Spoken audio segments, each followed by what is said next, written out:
and ensure that it meets critical workforce needs and serves as an economic driver for Pennsylvania. Together, we can make an impact on learners today, tomorrow, and for future generations to come. So again, thank you, Governor Shapiro, for your leadership. Thank you to our legislators for their collaboration and leadership. And thank you to the great graduates and prospective graduates of our HBCUs, because they are truly being prepared for an ever-changing future. So thank you so much. It is my pleasure to bring to the podium Representative Williams.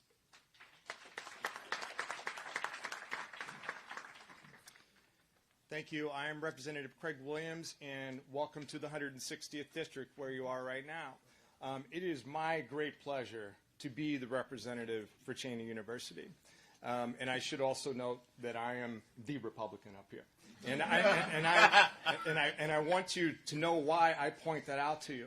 Because it took many of us to cross the aisle, number one, to get this budget done, and number two, to make education a priority in this budget, and agree with people like Chairman Harris, who graciously allowed the education issue from my Republican caucus to be a central theme of this budget, which I think brought over dozens of Republican votes when we eventually passed this budget. I am grateful for this bipartisan atmosphere, especially on this issue. For me, this was the issue that got my yes vote. This was it. If you wanted to give me a win back home in my district, it was HBCUs, Cheyney University, Pennsylvania. Cheyney has one of the leading programs right here that is making contact with Chester County businesses to try to help students understand what our local needs are in terms of college-educated graduates. That's how you lead, and it takes money. We got, I think, $500,000 in this year's budget for Cheyney. We got $6,000 per year for students to get those scholarships. We've also started programs to incent people to study in areas where we need people in Pennsylvania. But we're not done fighting. I know the caucus behind me right now would agree. We're not done fighting when it comes to education in Pennsylvania. This is the doorstep for everything we need: building our economy, safer streets, opportunity in Pennsylvania, bringing businesses to Pennsylvania, reducing tax burden because we have more wealth. It all starts with education. Thank you so much for coming to my district, Governor. Thank you for being here. I know you have a little bit on your plate right now. We're so grateful that you would take time for this. And with that, I'd like to turn it over to another fellow Delaware County representative, Representative Jennifer O'Mara.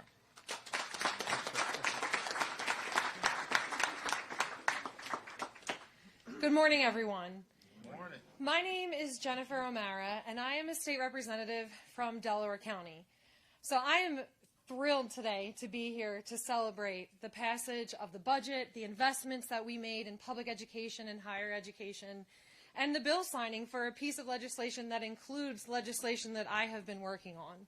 As a legislator, since I've been in Harrisburg, I have worked on the Student Debt Caucus, founding a caucus that didn't exist because I graduated from a school in Pennsylvania with the average amount of debt that a student graduates with, around $40,000. That's too much, and it is prohibitive for so many. I'm also thrilled to be here today because I am a member of the FIA Board of Directors, and I know firsthand the impact that we are going to make on students who rely on the FIA grant so they can attend school. I know that creating a grant program that's going to help and support disadvantaged students is going to create opportunities for kids who need them. And I'm also thrilled to be here today because I am a PASHE graduate. I graduated from Westchester University, right down the street. We did a lot in coordination with Cheyney. I also went to school to be a teacher, so I was a student teacher. I remember having to work at 15 years old. I was raised by a single mom from the city of Philadelphia. The fact that I stand here before you today, alongside the governor of the Commonwealth of Pennsylvania, the chairs of appropriations in the House and the Senate, as an elected official, is truly remarkable and only possible because of my education, my public and higher education. And so I thank you all for understanding and recognizing that this budget needed to include this investment, and for allowing me to be a small part of this amazing celebration. Thank you. I now would like to introduce my friend and colleague, Representative Mary Isaacson. Thank you. And this is a great day. It's a day to celebrate, where we're making overdue investments in higher education here in Pennsylvania.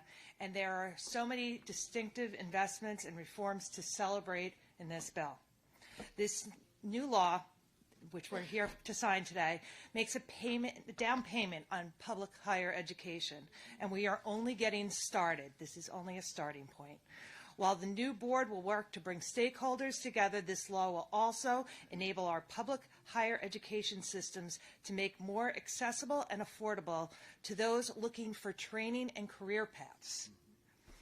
Dual enrollment in this bill will create a new and simplified path for students to earn college credits with support services provided to a larger population who may not have ever been able to benefit from it in the past. This law also calls for articulation credits acceptance across all of our public higher education systems, making a four-year degree more affordable, as well as creating easier transfers and transitions for students. English 101 now is the same no matter where you get it, whether it be a community college or a PASHE institution. The new recording requirements will make it easier for the board to collect data and to make sure we are meeting the needs of the students and the needs of our current and future workforce. And as a board member of FIA, I saw the wild success of the student teacher stipend program last year. It sold out in one day, maybe an hour or two.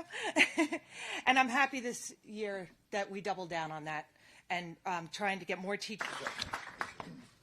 Good morning, everybody. So I'm Senator John Kane, and welcome to the 9th Senatorial District, which encompasses parts of Delaware County and also Chester County, like Cheyney University.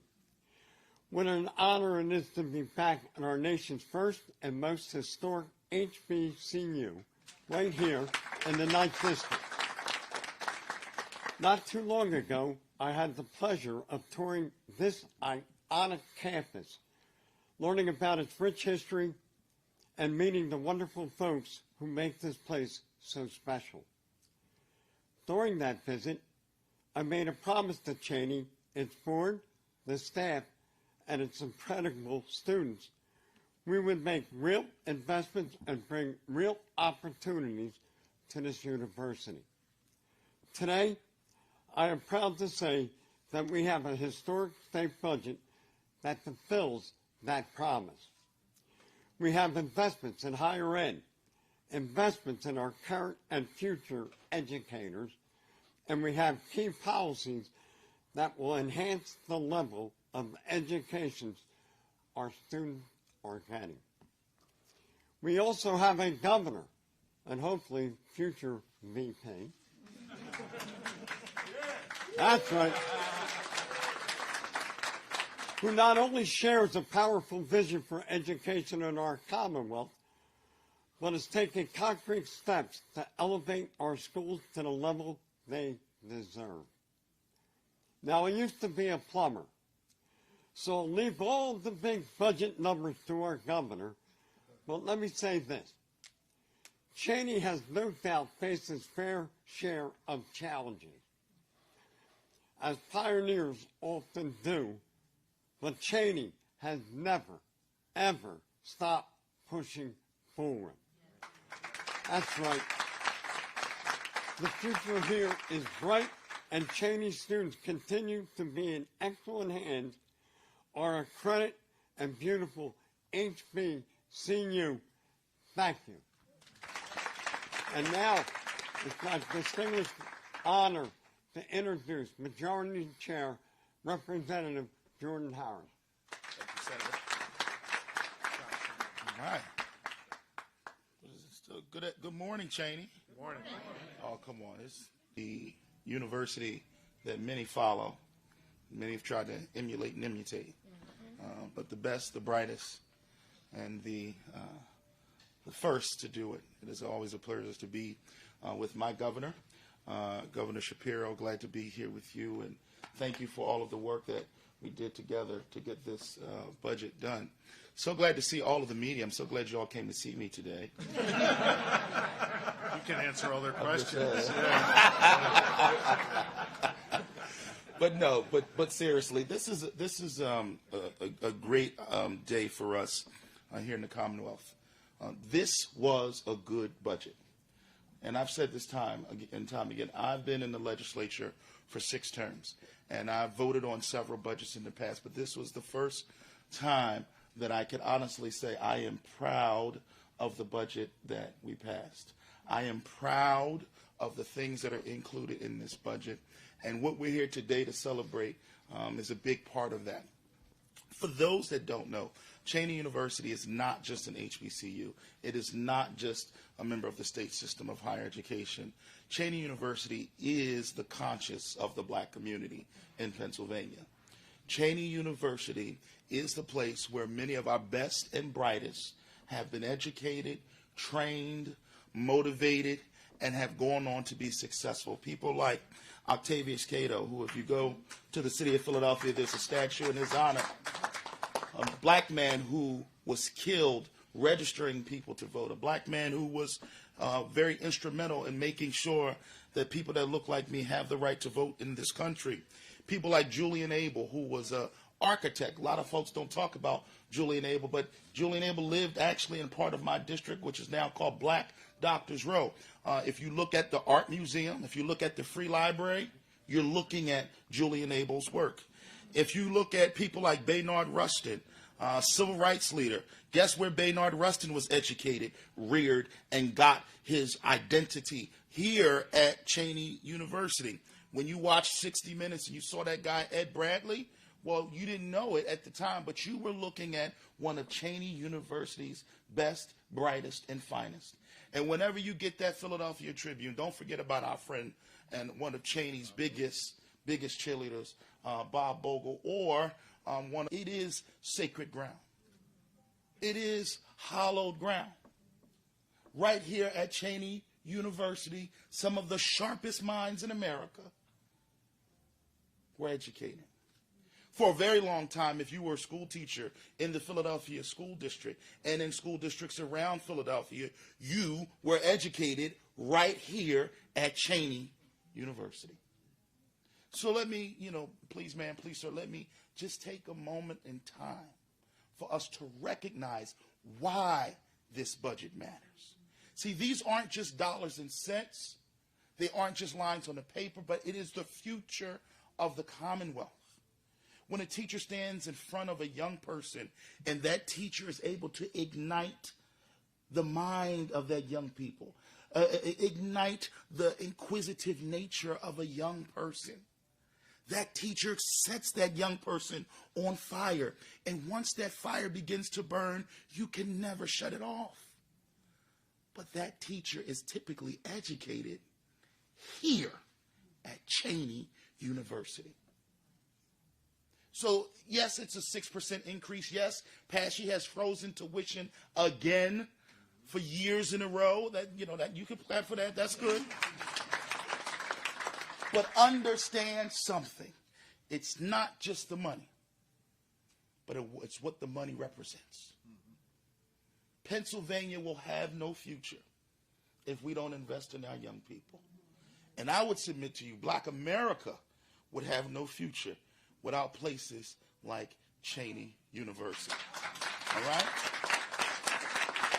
So I'm grateful today to be here with all of you, and I'm grateful to stand with my governor, who gets it, who understands, who doesn't have to be convinced about why these investments matter. He's been a true partner in our work to invest in what I consider our most valuable asset in Pennsylvania, and that is our young people.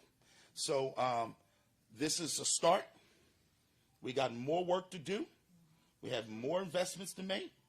We have more people to inspire, more young people like the one you're going to hear from, to make sure we can't tell these young people, right, that they need to go to school and do the best. If we're not going to put the resources there so that when they do what we ask them to do, we need to take care of the rest. Okay? You can't or the other. It's my privilege to introduce my friend, the chairman of appropriations on the other side of the building, State Senator Vincent Hughes.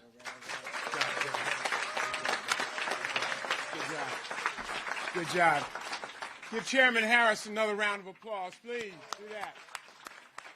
All right, look at Mike McGuire over there. All right, let's do it like this. We are at Cheyney University. What do? See you? Oh, no. See you?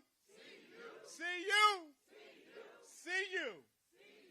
That's much better. All right, so you got a lot of great minds who are up here and making speeches and doing stuff like that, but it don't happen, Governor, you know how this works. It doesn't happen without some serious, hard-working staff to get all the points together and get them all on paper and make sure the numbers add up.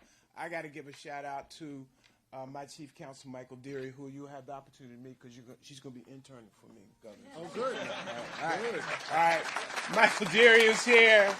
Mike is here. Thank you, Michael. Tony Machowski, just two representatives of all of the staff, who have been involved in this process to make a difference. So 2 years ago, it was a different campaign season, and we sat down with the governor. Ryan, you may remember this conversation, and we sat down with the gentleman who wanted to be governor, and we had this conversation, and we talked about the importance of Cheyney University and Lincoln University, and the fact that these two of the oldest, and I know you're hearing a lot about Howard University, and appropriately so. Okay. See what an HBCU can do for you. All right. See what an HBCU can do for you. But the first, we're right here in Pennsylvania. That's right. And we talked about how we need to escalate and increase not just the support, but also the visibility and these historic cultural landmarks that have had footprint not just in Pennsylvania, but all across the country, in fact, all across the world. And we had that conversation. It was a long conversation. But all right, we get to plug in now, all right, Okay. I'm sorry, man. Let's move on. All right. You just open it up for that, man. You know, what can I say? But the important thing is that in addition to acknowledging the importance of this university and our sister university down the road, the governor has also been strategic in making sure that we put the environment together to make those successes mean something more. There's been a lot of talk about our historic investments in basic education this year. A lot of talk about that. Over $1.1 billion of new investment, especially going to K through 12 schools that have historically been locked out and left out. But if you don't make the investment in higher education, you really can't respond to what you've done in K to 12. And so what we did with the governor's challenge to us, and he challenged the legislature on February 6, 2024, he challenged the legislature to step up and do something different in higher education, and that is what we have done. We talk about the investments, a dramatic investment in Keystone Honors, a dramatic new investment in the Bond Hill Scholarship Program. I know you like those. All right? I know you like those, which I think you're going to be taking advantage of, all right? Okay? Dramatic investments all across the board. Campus investment, infrastructure investment all across the campus. You like that, Ryan? Okay? All right? And wonderful things that are going on, but it's been strategic. It's been thoughtful. It's been purposeful. And he has led us to rise to the occasion. Transparency in your higher education experience. You'll be able to know coming into a university all the costs you're going to have to deal with for those 4 years. And you'll know with counseling when you leave, when you graduate the university, everything that's on the table. You would think that would be automatic, but that's not the case. So we had to make sure that was in the legislative package. So all of that is part of this. And we're glad. Chairman Harris, you know, you and I started out about 4 or 5 years ago with the PA Promise. That's right. Okay? Which was all about the pathway to free and affordable college.